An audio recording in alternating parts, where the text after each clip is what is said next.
안녕하십니까, 정재윤입니다. 지난주 금요일 시장은 미국 시장이 변동성이 좀 컸던 그런 하루였죠.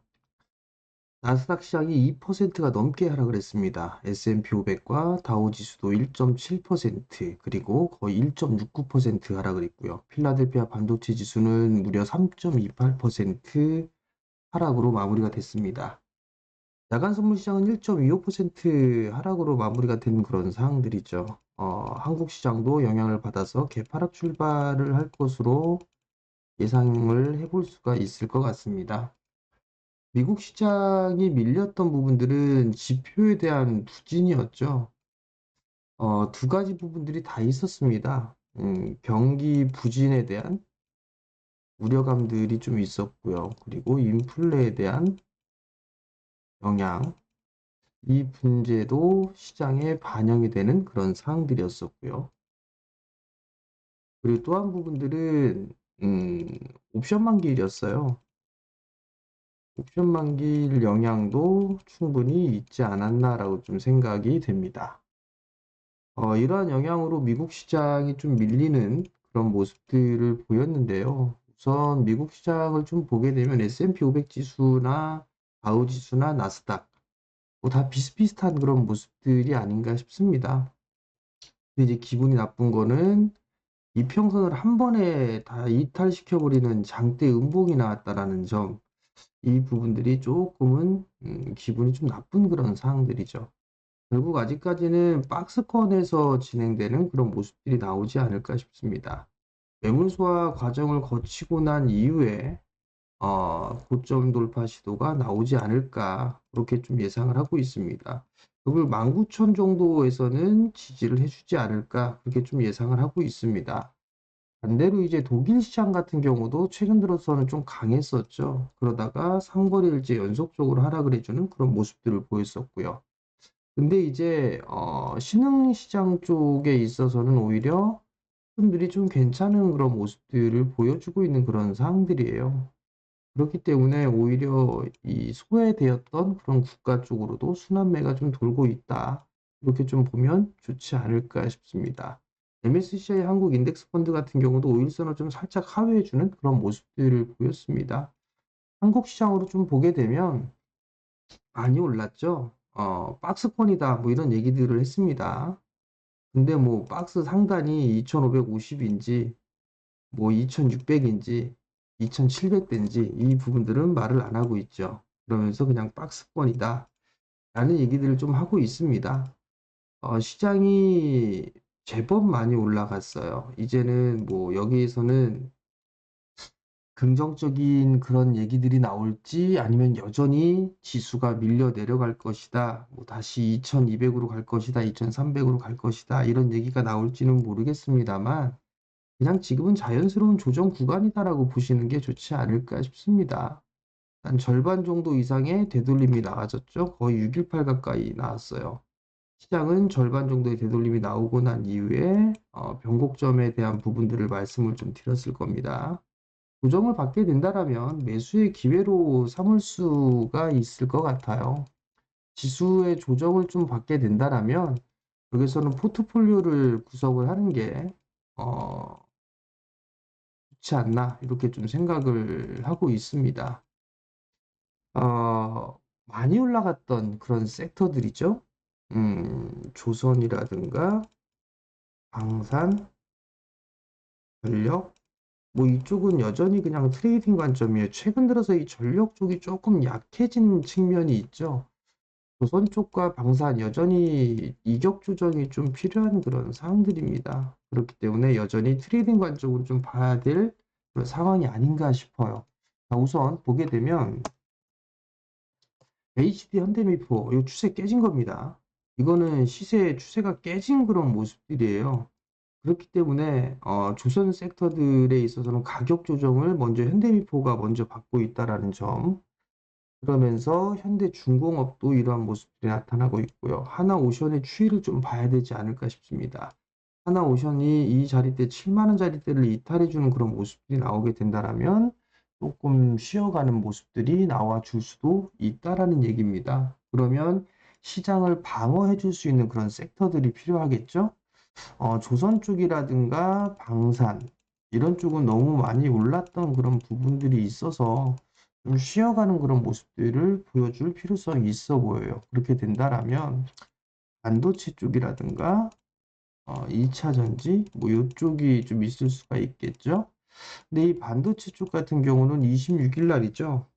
엔비디아 실적 발표가 좀 예정이 되어 있습니다. 그렇기 때문에 이 엔비디아의 주가 흐름과 그래도 좀 연동되는 그런 모습들을 보일 수가 있는 그런 사항들이거든요. 그렇기 때문에 이 부분들을 확인을 좀 해볼 필요성이 있지 않나라고 보여지고요. 2차 전지 쪽 같은 경우는 여전히 그냥 순환입니다. 업종 섹터 내에서 순환이 좀 나와주고 있는 그런 사항들이고요.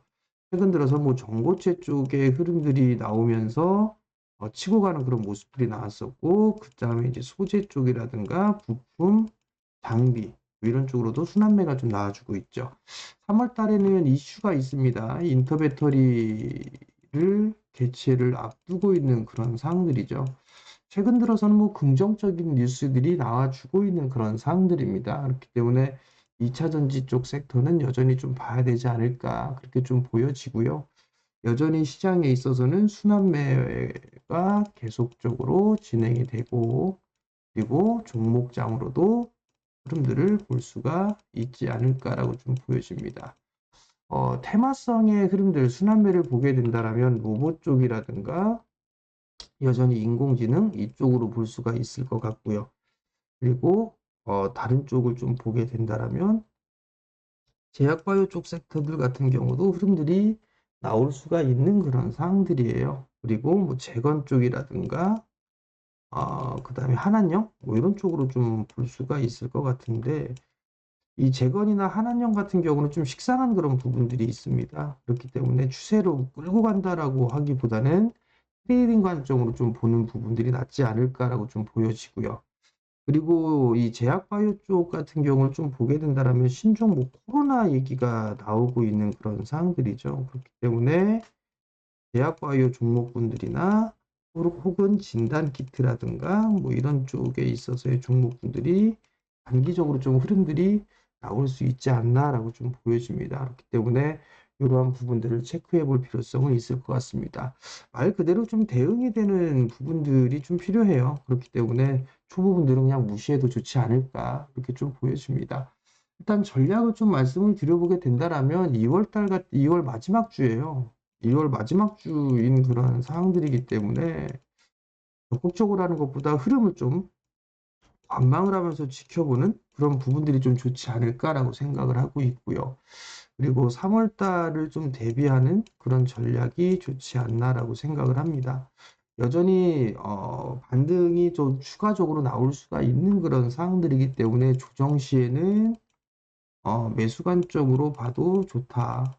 근데 이 부분들에 있어서의 매수를 하는 부분들은 반도체 쪽과 2차 전지 이쪽이 여전히 많이 못 올랐죠. 그렇기 때문에 이쪽을 좀 중점적으로 보는 게 좋지 않나라고 보여지고요. 3월 달에 이벤트들이 좀 있는 그런 사항들이잖아요. 인터배터리도 예정이 좀 되어 있는 그런 사항들이고요. 그리고 또 하나는 동시만기도 좀 앞두고 있죠. 동시만기도 있고요. 그리고 윤석열 대통령의 선고가 좀 있죠. 뭐 탄핵이 기각이 될 건지 인용이 될 건지 이 부분들도 3월 2주차 때 좀 있습니다. 그렇기 때문에 이 부분들도 지켜봐야 되지 않을까 싶어요. 그렇기 때문에 3월 2주차 때까지는 조금 변동성이 나올 수가 있는 그런 상황이 될 수가 있으니까 일단 그 부분들을 기억을 하고 대응을 하는 거 좋을 것 같아요. 그러면 트레이딩 같은 경우는 지금 구간에서는 트레이딩과 투자 이 부분들을 좀 병행을 할 수가 있는 그런 사항들이겠죠. 트레이딩은 짧게 치고 빠지는 그런 부분들이 여전히 좀 좋습니다. 그 투자는 분할로 접근을 하는 그런 전략이 좀 좋겠죠. 그러면 지수가 어찌됐든 더 치고 갈 것이다라고 예상을 하고 있습니다. 가장 이상적으로 좀 볼 수가 있는 부분들은 그냥 뭐 2600 정도 뭐 이 자리대는 좀 지지했으면 좋겠는데 이 자리대가 좀 밀린다고 하더라도 이 2550에서 80, 2570 요 자리대는 좀 지지를 해주지 않을까 싶어요. 2560 정도가 되겠네요. 이 자리 때는 좀 지지를 해주지 않을까라고 좀 생각을 하고 있거든요. 그렇기 때문에 조정을 좀 받게 된다라면 뭐 오늘 예를 들어서 조정을 받는다라고 하게 된다라면 뭐 1% 조정을 받는다고 하게 되면 2,600 한 뭐 30 내외가 좀 되겠죠. 그럼 거기에서 뭐 한두 번 정도 더 밀리게 된다라면 매수 포인트로 좀 잡을 수는 있지 않나 그렇게 좀 보여집니다. 그렇기 때문에 너무 두려워할 필요성은 없을 것 같고요. 과거의 이 시기와는 요런 시기하고는 좀 다르다라는 거, 이 지금 구간하고 다르다라는 부분 좀 기억을 하시면 좋을 것 같고요. 이 조정은 또다시 이렇게 올라갈 수 있는 기회가 좀 될 가능성이 높습니다. 그렇기 때문에 조정을 받으면 적극적으로 종목에 있어서 매수 관점으로 좀 보고 포트를 구성하는 그런 전략을 좀 말씀을 드릴 테니까 참고를 하셨으면 좋겠습니다. 시장의 변동성이 크면 심리가 위축되는 그런 부분들이 있습니다. 그렇지만 더 치고 갈 수 있는 그런 구간에서 쉬어가는 그런 상황들이기 때문에 너무 우려하지 마시고 이번 한 주도 성공 투자하시고요. 그리고 영상을 보시면 구독 신청 부탁드리고요. 좋아요도 눌러주시고 하시면 감사하겠습니다. 자, 오늘도 성공 투자하시고요. 저는 내일 다시 찾아뵙도록 하겠습니다. 마치겠습니다.